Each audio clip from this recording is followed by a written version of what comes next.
আরে ভাই, অস্ট্রেলিয়া সফর নিয়ে আমরা যে পরিমাণে লাফালাফি শুরু করেছিলাম, মনে হচ্ছিল যেন ম্যাকায়ের গ্রেট ব্যারিয়ার রিফটা শেষ পর্যন্ত বাংলাদেশের পেস ব্যাটারদের কান্নায় আরও একটা রিফ তৈরি করে ফেলবে। ডারউইনে প্রথম টেস্ট জয়ের পর আমাদের কনফিডেন্স দেখে মনে হচ্ছিল প্যাট কামিন্স আর মিচেল স্টার্করা হতাশায় ক্রিকেট খেলা ছেড়ে দিয়ে ক্যাঙ্গারু ধাওয়া করা শুরু করবে। কিন্তু হায়, ম্যাকায় পা রাখতে দেখা গেল অস্ট্রেলিয়ানরা খালি হুমকি দেয় না, সময় মতো বাসটা দিয়ে দেয়। তারা নাকি বলেছিল বাংলাদেশকে 2 দিনে হারিয়ে দেবে। আমরা ভেবেছিলাম ওটা তাদের মনের ক্ষোভের প্রকাশ। কিন্তু ভাইরে ভাই, অস্ট্রেলিয়া ক্রিকেট বোর্ড কি সাপ্তাহিক ছুটির কথা চিন্তা করে শনিবার ও রবিবারে ম্যাচ খতম করে দিল। শনি আর রবিবার অস্ট্রেলিয়ায় ছুটি। ম্যাকাইবাসী ভেবেছিল একটু পিকনিকের মুডে গ্যালারিতে বসে 2 দিন ধীরে সুস্থে খেলাই দেখবে। কিন্তু আমাদের ব্যাটারদের ছুটির তাড়া ছিল আরো বেশি। তারা ভাবলো, আরে তোমরা ছুটি কাটাচ্ছ, আমরা কেন মাঠে দাঁড়িয়ে দাঁড়িয়ে ঘাম ঝরাবো। ফলস্বরূপ অস্ট্রেলিয়ার ব্যাটার বোলারদের কষ্ট বাঁচাতে চা বিরতির পর মাত্র 3 বলের মাথায় তল্পিতল্পা গুটিয়ে আমাদের পুরো টিম প্যাভিলিয়নের ঠান্ডা বাতাসে গিয়ে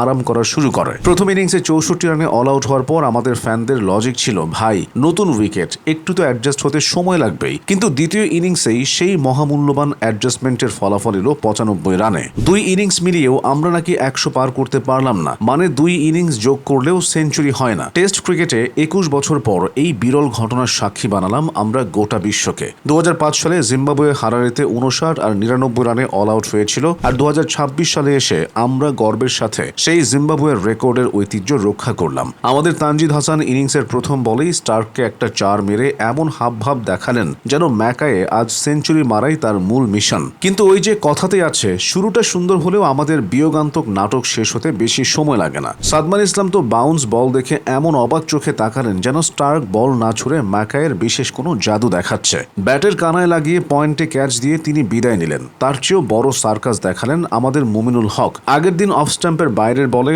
অযথা ব্যাটের খোঁচা মেরে ক্যাচ দিয়ে গিয়েছিলেন, আর পরের দিন যখন স্টার্ক একদম অফ স্টাম্পের ওপরে উইকেট সোজা বল ছুড়লেন, মুমিনুল ভাই পরম শান্তিতে সেটা ছেড়ে দিলেন। বল সোজা গিয়ে স্টাম্প কাঁপিয়ে দিল। আর মুমিনুল ভাই হয়তো মনে মনে ভাবছিলেন, আরে গতকাল তো বাইরেরটা মেরে আউট হয়েছিলাম, আজকে স্টাম্পেরটা ছেড়ে দিয়ে দেখি কি হয়। লিটন দাস তো অস্ট্রেলিয়ায় ঘুরতে গিয়েছেন বলে মনে হলো। সিরিজের 4 ইনিংসের 3টিতেই ডিম অর্থাৎ 0 রান উপহার দিলেন। মিচেল স্টার্ক অফ স্টাম্পের বাইরে একটু বল দিতে না দিতেই ব্যাটাররা মনে হচ্ছিল অস্ট্রেলিয়ান স্লিপ ফিল্ডারদের ক্যাচ খেলা প্র্যাকটিস করাচ্ছেন। কামিন্স পেছনে 7 জন ফিল্ডার সাজিয়ে রেখেছিলেন। মনে হচ্ছিল যেন জালের ফাঁদ পাতা হয়েছে আর আমাদের ব্যাটাররা লাইন ধরে এসে সেই জালে নিজেদের সোপে দিয়ে যাচ্ছেন। তবে হ্যাঁ, আমাদের শরীফুল ইসলাম একাই অস্ট্রেলিয়াকে কাঁপিয়ে দিয়েছিলেন। তিনি টেস্টে বাংলাদেশের কোনো পেসারের সেরা বোলিং ফিগার বানিয়ে 7 উইকেট নিলেন। কিন্তু আমাদের ব্যাটাররা মনে হয় শপথ করে নেমেছিল, শরীফুল ভাই যত কম রানে ওদের আটকাবে, আমরা তার চেয়েও কম রানে আউট হয়ে আমাদের ভারসাম্য বজায় রাখবো। 7 উইকেট নিয়ে শরীফুল যে রেকর্ড গড়লেন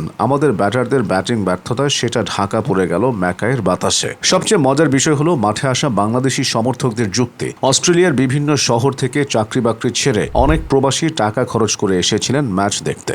বাংলাদেশ 2 দিনে ধসে যাওয়ার পর তাদের সান্ত্বনা, আরে ভাই সমস্যা কি, ডারউইনে তো আমরা 4 দিনে জিতেছি, এখানে ওরা 2 দিনে জিতলো, হিসাব তো সমান সমান, সিরিজ তো আর হারেনি, ড্রই তো হয়েছে। সত্যি এমন অবিশ্বাস্য ব্যাটিং প্রদর্শনীর পর নিজেদের মনকে এভাবে সান্ত্বনা দেওয়া ছাড়া আর কি বা করার থাকতে পারে। অস্ট্রেলিয়ার বোলিং উইকেটে আগুন ছিল ঠিকই, কিন্তু আমাদের ব্যাটারদের যে আউটের বিচিত্র সব ধরন দেখা গেল তা দেখে যে কেউ বলবে উইকেটের চেয়েও বেশি দোষ ছিল উইকেটে গিয়ে দাঁড়িয়ে থাকার প্রতি তাদের তীব্র অনিচ্ছার।